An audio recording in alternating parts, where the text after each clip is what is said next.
بسم اللہ الرحمن الرحیم۔ حضرت خالد بنت خالد بن سعید۔ غزوہ خیبر کے بعد کا ذکر ہے کہ ایک دفعہ سرور عالم صلی اللہ علیہ وسلم کو کہیں سے تحفہ میں ایک پھول بار سیاہ چادر آئی۔ پھول دار سیاہ چادر آئی۔ حضور نے فرمایا یہ چادر کس کو دوں؟ لوگ چپ رہے۔ ان کی خاموشی کا مطلب یہ تھا کہ حضور جس کو چاہیں وہ چادر دے دیں۔ حضور صلی اللہ علیہ وسلم نے فرمایا خالد کو بلاؤ۔ ایک صاحب دوڑے گئے، حضرت خالد کو بتایا کہ رسول اللہ صلی اللہ علیہ وسلم ان کو یاد فرما رہے ہیں۔ وہ فوراً بارگاہ رسالت میں حاضر ہوئیں۔ رحمت عالم صلی اللہ علیہ وسلم نے نہایت محبت اور شفقت سے وہ چادر ان کو مرحمت فرمائی اور ساتھ ہی 2 دفعہ فرمایا پہنو اور پرانی کرو۔ پھر حضور چادر کے بوٹوں پر ہاتھ رکھ کر حضرت خالد کو دکھاتے اور فرماتے خالد دیکھو، یہ ثنا ہے اور یہ ثنا ہے۔ حبشی زبان میں ثنا کے معنی ہے خوشنما۔ خالد حبشی زبان جانتی تھی۔ وہ سرور عالم صلی اللہ علیہ وسلم کی زبان مبارک سے یہ الفاظ سن کر باغ ہوئی جاتی تھی۔ یہ خالد جن پر رحمت عالم صلی اللہ علیہ وسلم اس قدر شفقت فرماتے تھے، جلیل قدر صحابی خالد بن سعید بن العاص کی صاحبزادی تھی۔ حضرت خالد کا اصل نام عامہ تھا۔ وہ قریش کے نامور خاندان بنو امیہ سے تھیں۔ سلسلہ نسب یہ ہے: خالد عامہ بنت خالد بن سعید بن العاص بن امیہ بن عبد شمس بن عبد مناف بن قصی۔ والدہ کا نام امینا یا حمینا بنت خلف بن اسد بن عامر تھا۔ ان کا تعلق بنو خزاعہ سے تھا۔ حضرت خالد کے والد اور والدہ دونوں دعوت حق کے ابتدائی زمانے ہی میں شرف اسلام سے بہرہ ہو گئے اور دوسرے سابقون الاولون کی طرح راہ حق میں بڑی مصیبتیں جھیل لیں۔ سن 5 بعد بعثت میں سرور عالم صلی اللہ علیہ وسلم نے صحابہ کرام کو کفار کے مظالم سے بچنے کے لیے حبش چلے جانے کا مشورہ دیا۔ چنانچہ چند صحابہ کرام اسی سال ہجرت کر کے حبش چلے گئے۔ اگلے سن 6 بعد بعثت میں مظلوم صحابہ کے ایک بڑے قافلے نے حبش کی طرف ہجرت کی۔ اس قافلے میں حضرت خالد بن سعید بن العاص اور ان کے بھائی حضرت عمرو بن سعید بن العاص بھی شامل تھے۔ ان کے ساتھ ان کی بیویاں امینا اور فاطمہ بنت صفوان بھی تھیں۔ حضرت خالد بن سعید غزوہ خیبر تک حبش میں مقیم رہے۔ ان کے قیام حبشی کے زمانے میں حضرت عامت کی ولادت ہوئی۔ انہوں نے جس گھرانے میں آنکھ کھولی اس پر پہلے ہی نور اسلام جلوہ فگن تھا، اس لیے وہ پیدائشی مسلمان تھیں۔ علامہ ابن اسیر کا بیان ہے کہ حضرت خالد کے ایک بھائی بھی حبش میں پیدا ہوئے۔ ان کا نام سعید تھا۔ دونوں بہن بھائی شرف صحابیت سے بہرہ ہوئے اور حضرت سعید نے حضرت ابوبکر صدیق کے عہد خلافت میں شام کے ایک معرکے میں باپ کے سامنے ہی شہادت پائی۔ مہاجرین حبشہ میں سے کچھ اصحاب تو مختلف اوقات میں سرور عالم صلی اللہ علیہ وسلم کی ہجرت المدینہ سے پہلے مکہ واپس پہنچ گئے، لیکن بیشتر حبش ہی میں رہے اور جنگ خیبر کے موقع پر حضرت جعفر بن ابی طالب کے ساتھ مدینہ منورہ واپس آئے۔ حضرت خالد بن سعید کے اہل و عیال اور دوسرے اہل خاندان بھی انہی اصحاب میں شامل تھے۔ حضرت خالد اس وقت سن شعور کو پہنچ چکی تھیں۔ جس وقت یہ لوگ حبشہ سے روانہ ہونے لگے تو نجاشی شاہ حبشہ نے نہایت عقیدت سے ان کو پیغام دیا کہ تم سب رسول اللہ صلی اللہ علیہ وسلم کو میرا سلام پہنچا دینا۔ حضرت خالد فرمایا کرتی تھیں کہ میں بھی ان لوگوں میں شامل تھی جنہیں شاہ حبشہ نے رسول اللہ صلی اللہ علیہ وآلہ وسلم کے لیے پیغام سلام دیا تھا۔ چنانچہ میں نے بھی دوسرے مسلمانوں کے ساتھ حضور کو نجاشی کا سلام پہنچایا۔ مدینہ منورہ آنے کے بعد حضرت خالد کا نکاح حضور کے پھوپھی زاد بھائی اور حواری حضرت زبیر بن العوام سے ہوا۔ ان کی صلب سے 2 بیٹے خالد اور عمر اور 3 بیٹیاں حبیبہ، سودا اور ہند پیدا ہوئیں۔ سرور عالم صلی اللہ علیہ وآلہ وسلم حضرت خالد پر بڑی شفقت فرماتے تھے۔ ایک مرتبہ وہ اپنے والد ماجد کے ہمراہ حضور کی خدمت میں حاضر ہوئیں۔ اس وقت انہوں نے سرخ کرتا پہن رکھا تھا۔ حضور نے اسے دیکھ کر ازراہ خوش طبعی فرمایا ثنا، بہت خوبصورت، بہت خوبصورت۔ حبشی زبان میں یہ الفاظ حضور صلی اللہ علیہ وآلہ وسلم نے خالد کو خوش کرنے کے لیے فرمائے۔ اسی طرح ایک اور موقع پر حضور نے حضرت خالد کو بطور خاص بلا کر ایک خوبصورت چادر عنایت فرمائی اور اس وقت بھی ان کو خوش کرنے کے لیے یہی الفاظ کہے۔ حضرت خالد کا سال وفات معلوم نہیں ہے، ان سے چند احادیث مروی ہیں۔ راویوں میں قریب بن سلیمان کندی، موسیٰ بن اخبار، ابراہیم بن عقبہ وغیرہ شامل ہیں رضی اللہ تعالی عنہ۔ حاشیہ کی تفصیل ہے۔ ایک روایت میں ہے کہ اس موقع پر حضرت ام خالد مہر نبوت سے کھیلنے لگی۔ حضرت خالد بن سعید نے اس کو سوء ادب پر محمول کر کے بچی کو منع کیا، لیکن حضور نے شفقت سے فرمایا کہ منع نہ کرو، کھیلنے دو۔ یہ روایت اس لحاظ سے محل نظر ہے کہ حضرت ام خالد سن 7 ہجری میں اپنے والدین کے ہمراہ حبش سے مدینہ آئیں۔ اس وقت وہ بچی نہیں تھی بلکہ ان کی عمر کم از کم 12-13 برس کی تھی۔ اس روایت کی روح سے انہیں 5-6 سال کی بچی تسلیم کرنا پڑے گا، جو صحیح نہیں ہے۔ حضرت ام ورقہ بنت نوفل انصاریہ۔ اصل نام معلوم نہیں، باپ کا نام عبداللہ تھا اور جد اعلیٰ کا نوفل، چنانچہ لوگ انہیں ام ورقہ بنت عبداللہ اور ام ورقہ بنت نوفل دونوں کی طرح پکارتے تھے۔ حافظ ابن حجر نے اصابہ میں ان کا سلسلہ نسب اس طرح لکھا ہے: ام ورقہ بنت عبداللہ بن حارث بن عویمر بن نوفل۔ ہجرت نبوی کے بعد شرف اسلام اور حضور کی بیعت سے بہرہ ہوئیں۔ اس کے بعد انہوں نے بڑے ذوق و شوق سے حضور سے قرآن کی تعلیم حاصل کی۔ ابن اسیر نے لکھا ہے کہ انہوں نے پورا قرآن مجید حفظ کر لیا تھا۔ غزوہ بدر کی تیاری ہونے لگی تو انہوں نے حضور سے درخواست کی کہ مجھے بھی اس غزوہ میں اپنے ہمراہ لے چلیے، میں زخمیوں کی خدمت اور مریضوں کی دیکھ بھال کروں گی، شاید اللہ تعالیٰ مجھے راہ حق میں شہید ہونے کی سعادت بخشے۔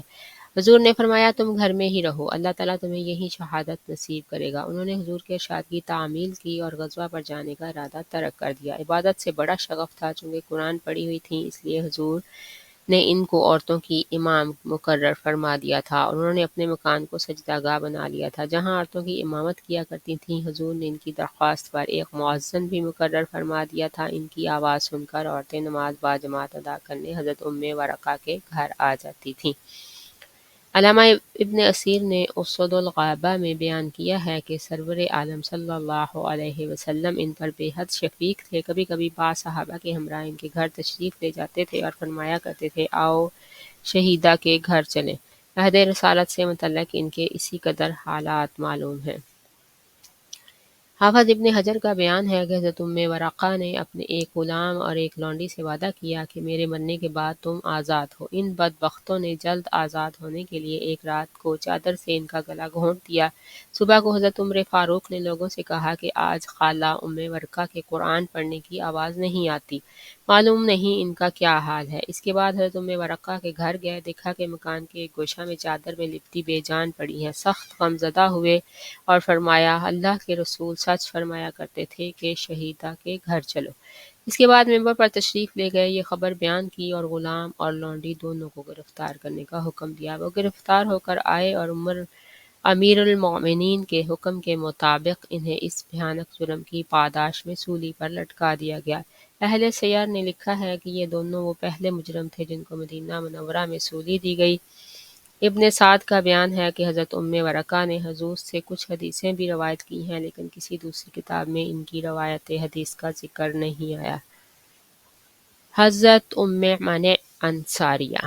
ان کا نام اسماء بنت عمرو بن عدی تھا اور خزرج کے خاندان بنو سلمہ سے تعلق رکھتی تھیں۔ ہجرت نبی سے قبل سعادت اندوز اسلام ہوئی اور لیلۃ العقبہ سن 13 بعد بعثت میں رحمت عالم صلی اللہ علیہ وسلم کی بیعت سے مشرف ہوئی۔ اس موقع پر یہ سعادت 73 مردوں کے علاوہ صرف ایک اور خاتون اور حضرت ام عمارہ کو نصیب ہوئی۔ یہ وہ بیعت تھی جس میں انصار نے حضور کو مدینہ تشریف لانے کی دعوت دی اور اپنی جانوں، مالوں اور اولادوں کے ساتھ آپ کی حفاظت اور مدد کا عہد کیا۔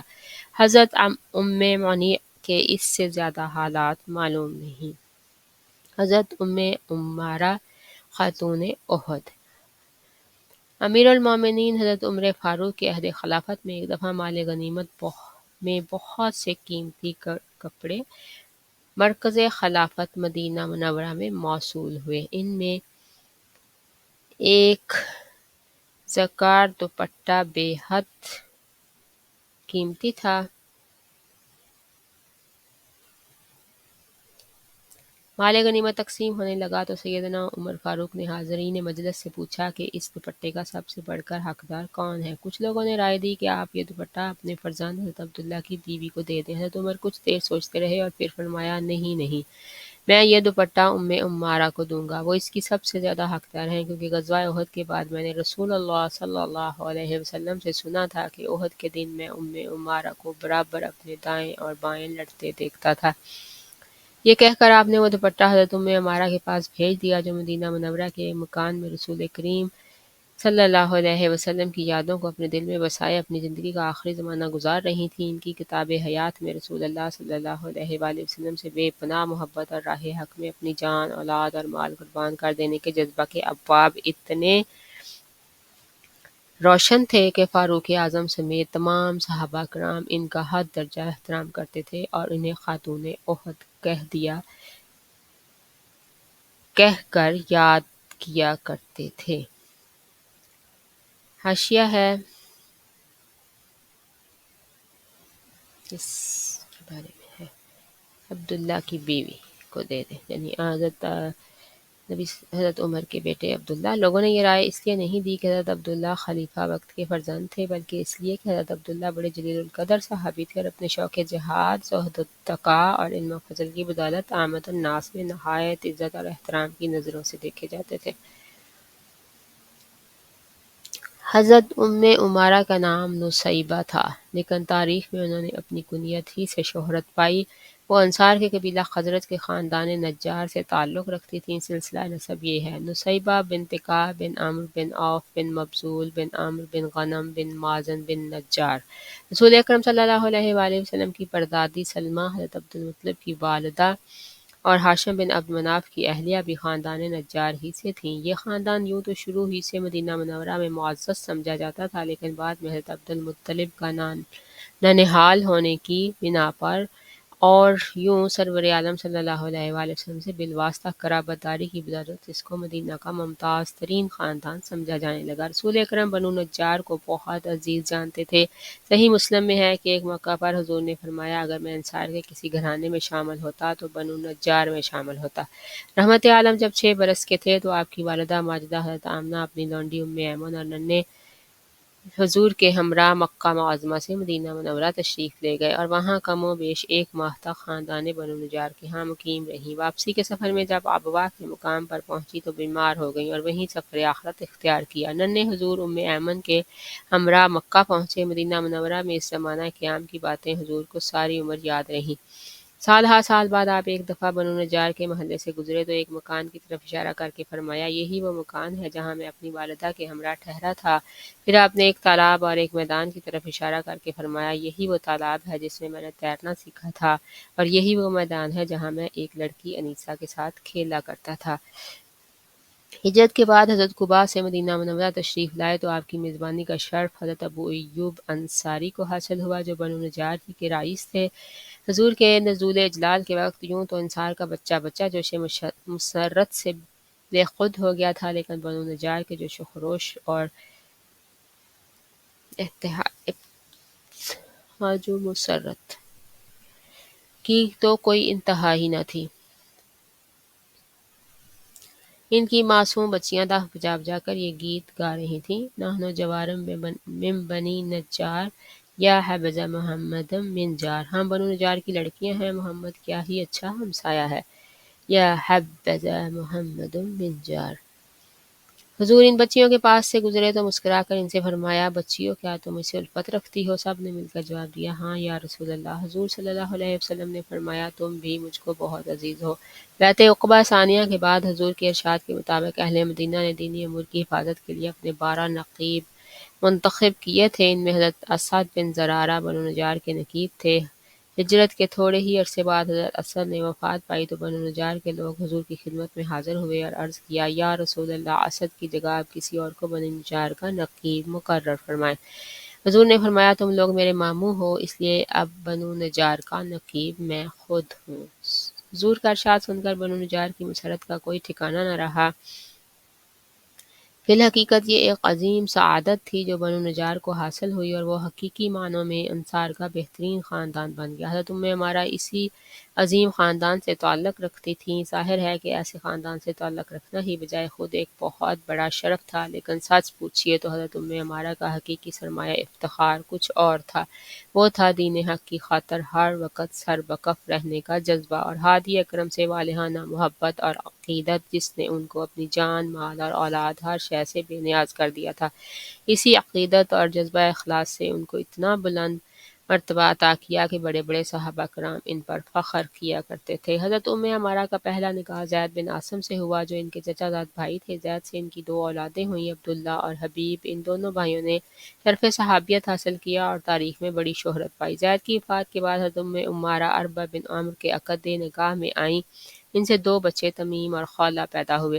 حضرت ام عمارہ کا شمار انصار کے سابقین اولین میں ہوتا ہے اور وہ اس زمانے میں اپنے سارے خاندان سمیت مشرف با اسلام ہوئی جب بیعت عقبہ اولیٰ کے بعد حضرت مصعب بن عمیر یثرب میں اسلام کی تبلیغ کر رہے تھے۔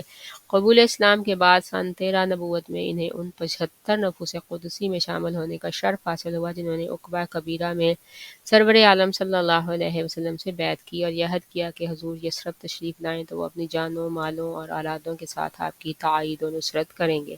حافظ ابن حجر کا بیان ہے کہ ان کے شوہر عربہ بن عمرو بھی بیعت عقبہ کبیرہ میں شریک تھے، لیکن سیرت کی اکثر کتابوں میں بیعت عقبہ کبیرہ کے شرکاء میں ان کا نام نہیں ملتا۔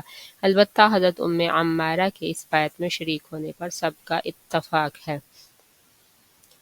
ہجرت نبوی کے تیسرے سال مسلمانوں کو احد کا معرکہ پیش آیا۔ حضرت ام عمارہ بھی اس میں شریک ہوئیں اور ایسی شجاعت، جاں بازی اور عزم و ثبات کا مظاہرہ کیا کہ تاریخ خاتون احد کے لقب سے مشہور ہوئیں۔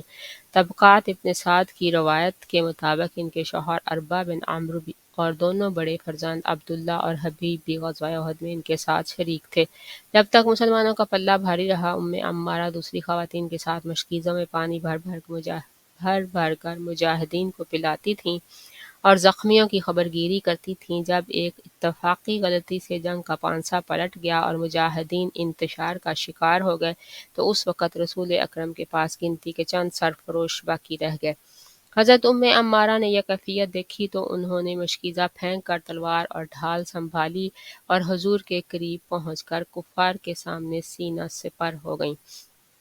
کفار بار بار یورش کر کے حضور کی طرف بڑھتے اور ام عمارہ انہیں دوسرے ثابت قدم مجاہدین کے ساتھ مل کر تیر اور تلوار سے روکتیں۔ یہ بڑا نازک وقت تھا، بڑے بڑے بہادروں کے قدم لڑکھڑا گئے تھے، لیکن یہ شیر دل خاتون کوہ استقامت بن کر میدان جنگ میں ڈٹی ہوئی تھیں۔ اتنے میں ایک لشکر نے ان کے سر پر پہنچ کر اپنی تلوار کا وار کیا۔ ام عمارہ نے اسے اپنی ڈھال پر روکا اور پھر اس کے گھوڑے کے پاؤں پر تلوار کا ایسا بھرپور ہاتھ مارا کہ گھوڑا اور سوار دونوں زمین پر آ رہے۔ سرور عالم یہ ماجرا دیکھ رہے تھے۔ آپ نے ام عمارہ کے بیٹے عبداللہ کو پکار فرمایا، عبداللہ اپنی ماں کی مدد کر۔ وہ فوراً ادھر لپکے اور تلوار کے ایک ہی وار سے اس مشرک کو جہنم واصل کر دیا۔ عین اس وقت ایک دوسرا مشرک تیزی سے ادھر آیا اور حضرت عبداللہ کا بایاں بازو زخمی کرتا ہوا نکل گیا۔ حضرت ام عمارہ نے اپنے ہاتھ سے عبداللہ کا زخم باندھا اور پھر فرمایا، بیٹے جاؤ اور جب تک دم میں دم ہے لڑو۔ حضور نے ان کا جذبہ جاں نثاری دیکھ کر فرمایا، من یتیک ما تتیک عینی یا ام عمارہ، اے ام عمارہ جتنی طاقت تجھ میں ہے اور کسی میں کہاں ہوگی۔ اسی اثنا میں وہی مشرک جس نے عبداللہ کو زخمی کیا تھا پلٹ کر حملہ آور ہوا۔ حضور نے ام عمارہ سے فرمایا، ام عمارہ سنبھلنا، یہ وہی بدبخت ہے جس نے عبداللہ کو زخمی کیا تھا۔ حضرت ام عمارہ جوش غضب سے اس کی طرف جھپٹیں اور تلوار کا ایسا کاری وار کیا کہ وہ دو ٹکڑے ہو کر نیچے گر پڑا۔ سرور عالم یہ دیکھ کر متبسم ہو گئے اور فرمایا، ام عمارہ تو نے اپنے بیٹے کا خوب بدلہ لیا۔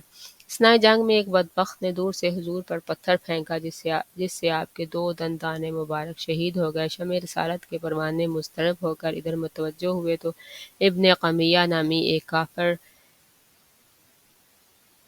دوڑتا ہوا حضور کے قریب پہنچ گیا اور تلوار کا ایک بھرپور وار کیا۔ حضور خود پہنے ہوئے تھے۔ ابن قمیہ کی تلوار خود پر پڑی، اس کی دو کڑیاں رخسار مبارک میں کھب گئیں اور خون کی دھاریں پھوٹ نکلیں۔ یہ سب کچھ چشم زدن میں ہو گیا۔ ام عمارہ بےتاب ہو گئیں اور آگے بڑھ کر ابن کمیہ کو روکا۔ یہ شخص قریش کا نامی شاہ سوار تھا، لیکن شیر دل ام عمارہ مطلق ہراساں نہ ہوئیں اور اس پر نہایت جرأت کے ساتھ حملہ کیا۔ وہ دوہری زرہ پہنے ہوئے تھا، اس لیے ام عمارہ کی تلوار چٹ گئی اور ابن کمیہ کو جوابی وار کرنے کا موقع مل گیا۔